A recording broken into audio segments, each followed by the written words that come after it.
तो आओ एक प्रॉब्लम शेयर करते हैं। छोटा सा प्रॉब्लम है बट इम्पोर्टेंट है सबके लिए। तो पहले ये आसूस का मदरबोर्ड है, मॉडल नंबर एक बार देख लो, P5G41T MLX रिविजन 0.1.04।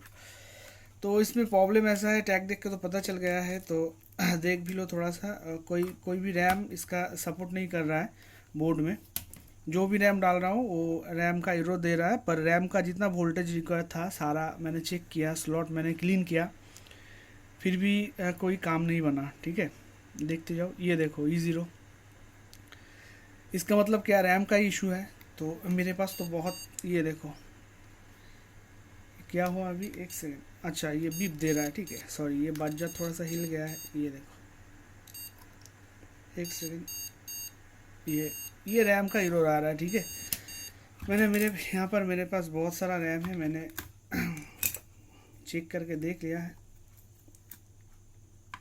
कोई भी रैम इसका सपोर्ट नहीं कर रहा है। चलो ये एक रैम डाल के, और एक रैम डाल के देखते हैं। सारा टेस्टेड रैम है, एक भी प्रॉब्लम नहीं है, फिर भी एक भी रैम सपोर्ट नहीं कर रहा है। ठीक है, ये देखो E0 पे आया है, ये थोड़ा सा लूज़ हो रहा है बाजार। तो कोई भी रैम इसका सपोर्ट नहीं कर रहा है। ठीक है, तो मैंने भी इसका जो स्लॉट है डेटा शीट देख के सारा वोल्टेज चेक किया, कोई भी वोल्टेज मिसिंग नहीं है, सारा वोल्टेज प्रॉपरली बन रहा है। इसका BDD SPD बन रहा है, मतलब डेटा बन रहा है, VTT बन रहा है, सब कुछ बन रहा है। ठीक है, सप्लाई जो है वो भी बन रहा है, पर प्रॉब्लम क्या है, ये साइड में रख देता हूँ। प्रॉब्लम मैं दिखाता हूँ। इसका प्रॉब्लम मुझे फाइंड आउट हुआ है, और इसको दिखाने के लिए ये बजरिया पर हटा देता हूँ। खोलना पड़ेगा बोर्ड को, पहले ये सब हटाना पड़ेगा। तो देखो यहाँ पर मुझे एक ध्यान से देखो, यहाँ पर मुझे एक कैपेसिटर मिला है जो शॉर्ट है। ठीक है, और ये रैम का सप्लाई है, ये मॉसफेट थ्रू जाता है, कॉइल इंजेक्टर के थ्रू रैम में जाता है। ठीक है, और यहाँ पर एक रैम कंट्रोलर IC है, जो कभी कभार ऐसा प्रॉब्लम, ये IC अगर ख़राब हुआ तो भी आपका ऐसा प्रॉब्लम आएगा, रैम सपोर्ट नहीं करेगा, रैम का एरर आएगा। तो मैंने IC का रिक्वायरमेंट देखा, IC तो सही काम कर रहा है, पर वोल्टेज सही है, पर एक यहाँ पर SMD कैपेसिटर है जो क्लियरली देख सकते हो। ये देख के ही लग रहा है बहुत हालत ख़राब है इसका, ये शॉर्ट हो चुका है। ठीक है, तो ये मैंने अभी भी निकाला नहीं है, बस गेस किया, इसी से ही प्रॉब्लम जनरेट हो रहा है, बस वैसे ही रख दिया। ठीक है, तो अभी हम क्या करेंगे, इसे SMD को ऑन करेंगे और इसको रिमूव करके एक बार देख लेंगे। अगर हो जाता है तो वीडियो तो बन जाएगा, आपको भी मिल जाएगा, और इसे रिमूव करने के बाद मैं दिखाता हूँ। ये शॉर्ट है, तो साथ में रहो। तो ये छोटा सा कैपेसिटर भी आपका बोर्ड में हानिकारक हो सकता है, ये भी चेक करना है। बहुत सारा लोग है, इसकी तरफ ध्यान ही नहीं जाता है सबका, कोई ना कोई है। तो रैम स्लॉट तो मैंने प्रॉपरली लिक्विड डाल के क्लीन किया, फिर भी नहीं हुआ। और ज़्यादातर लोग क्या करेंगे, रैम स्लॉट को चेंज करेंगे, अगर वोल्टेज सही मिल रहा है तो ये IC को उखाड़ देंगे, रिप्लेस कर देंगे, पर ऐसा नहीं है। अगर इस IC से प्रॉब्लम जनरेट होता तो शायद वीडियो नहीं क्रिएट होता, क्योंकि मैक्सिमम लोगों को पता है कि ये IC ख़राब होने पर भी रैम का एरर आता है। ये एक PWM कंट्रोलर है, रैम काउंटरर। तो यहाँ पर एक छोटा सा कैपेसिटर मुझे दिखा जो शॉर्ट है, तो इसे मैं रिमूव कर लेता हूँ आसानी से। एक सेकेंड, इसको आसानी से मैं रिमूव कर लूँगा। ट्विज़र किधर है,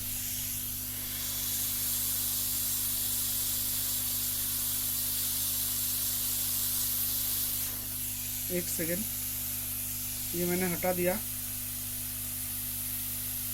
ये SMD को रख देता हूँ थोड़ा सा। ये देखो, अभी मैं दिखाता हूँ इसको। ये छोटा वाला जो कैपेसिटर है, ये कितना खतरनाक होता है। कहाँ गया मेरा मल्टीमीटर, इसको प्रॉब मिल रहा है। तो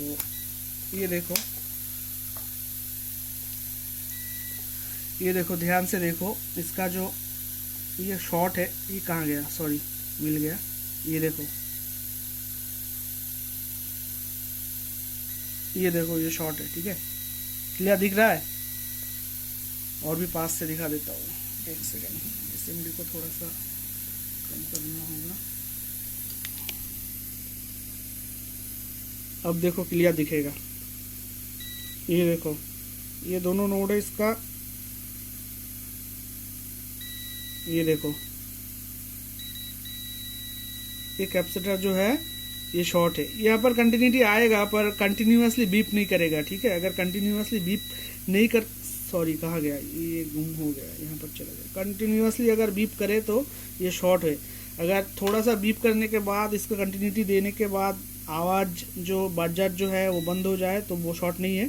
पर ये कंटिन्यूसली कंटिन्यूटी दे रहा है, मतलब ये ख़राब है, ठीक है। सॉरी इस साइड में दिखाता हूँ, ये देखो तो रीडिंग कुछ 0.4 समथिंग है। मल्टीमीटर पे भी थोड़ा सा ध्यान दो। और ये है, कितना रीडिंग है देख लेते हैं। मतलब अभी इसका कहाँ गया, उल्टा हो रहा है बार बार।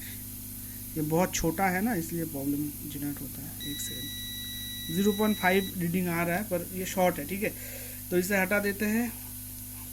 तो अभी बिना कैपेसिटर का बोर्ड एक बार चला के देखेंगे। और रैम मैंने यहाँ पर रखा था, ये वाला रैम ही था, कोई बात नहीं, इसी स्लॉट पे ही था, इसी स्लॉट पे ही लगाएंगे, ठीक है। तो स्टारलाइट का रैम है तो इसी स्लॉट पे ही रखेंगे। और कंपोनेंट जो है वो मैंने रिमूव कर दिया, कहाँ पर था यहाँ पर क्लियरली देख सकते हो। तो अभी एक बार देखेंगे कि इसका भाई रैम सपोर्ट कर रहा है, बोर्ड चल रहा है कि नहीं, ठीक है। और ये नेसेसरी नहीं है, आप अगर वहाँ पर जो कंपोनेंट है एसएमडी कैपेसिटर वो आप लगाए ना लगाए कोई दिक्कत नहीं है। पर मेरा ख्याल से, मेरा कहना मानो तो वहाँ पर एक पुराना बहुत एस्केप बोर्ड होता है, एक इंसर्ट कर दो।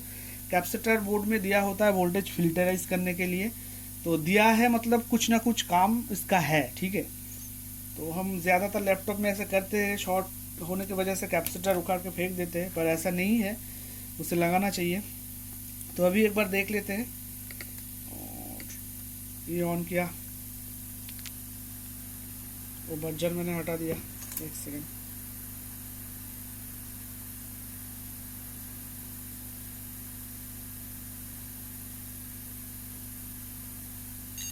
देखो बीप दिया 38, मतलब ये डिस्प्ले आ चुका है प्रॉपरली। अभी मैं दिखाता हूँ तो देखो छोटा सा प्रॉब्लम है, बहुत क्रिटिकल है।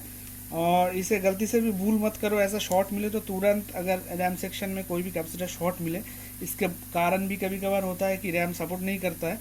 और वोल्टेज आप मापने जाओगे तो सारा वोल्टेज आपको प्रॉपरली सही मिलेगा, कुछ भी मिसिंग नहीं मिलेगा, पर रैम सपोर्ट नहीं करेगा, ऐसा भी होता है। पर बैकडेट बोर्ड में मिला है बहुत सारा, अपडेट बोर्ड में ऐसा नहीं मिला है। पर अपडेट बोर्ड में आता है, पर कुछ कुछ रजिस्टर की वजह से ऐसा होता है। तो देखो डिस्प्ले इसका प्रॉपरली है, आ चुका है। और दिखा नहीं पाऊंगा यार, उठाऊंगा तो एक बार ये स्टक भी करके देखेंगे, एक बार ये स्टक भी करके देख लेते हैं। कहाँ गया इसका फोन पे, ये स्टच होता नहीं है। अच्छा, ये स्विच पे टच नहीं हो रहा था, पावर पे टच हो गया। होल्ड कर जाओ एक सेकेंड। ये लो फिर से चलाया और कोड का नोटिफिकेशन हो रहा है, पर डिस्प्ले भी आ जाएगा। ये देखो बीप दिया, मतलब डिस्प्ले अभी छोड़ देगा इसका। ये देखो डिस्प्ले आ चुका है, ठीक है। तो डिस्प्ले प्रॉपरली आ चुका है। मेरे ख्याल से वीडियो तो अच्छा लगना चाहिए, क्योंकि ये नॉलेज है, छोटा मोटा नहीं, बहुत नॉलेज है ये। तो ये था हमारा काल्पिट। तो ये कैपेसिटर, एक कैपेसिटर शॉर्ट होने की वजह से इतना प्रॉब्लम क्रिएट हो रहा था। तो फिलहाल ये तो रेडी हो चुका है। और वीडियो अच्छा लगे, कुछ सीखने को मिला है तो भाई लाइक कर देना एक। मिलते हैं किसी अगले वीडियो पे। ट्राई करता हूँ आज कुछ वीडियो बना के रखूँ 3-4। लव यू ऑल, जय हिंद।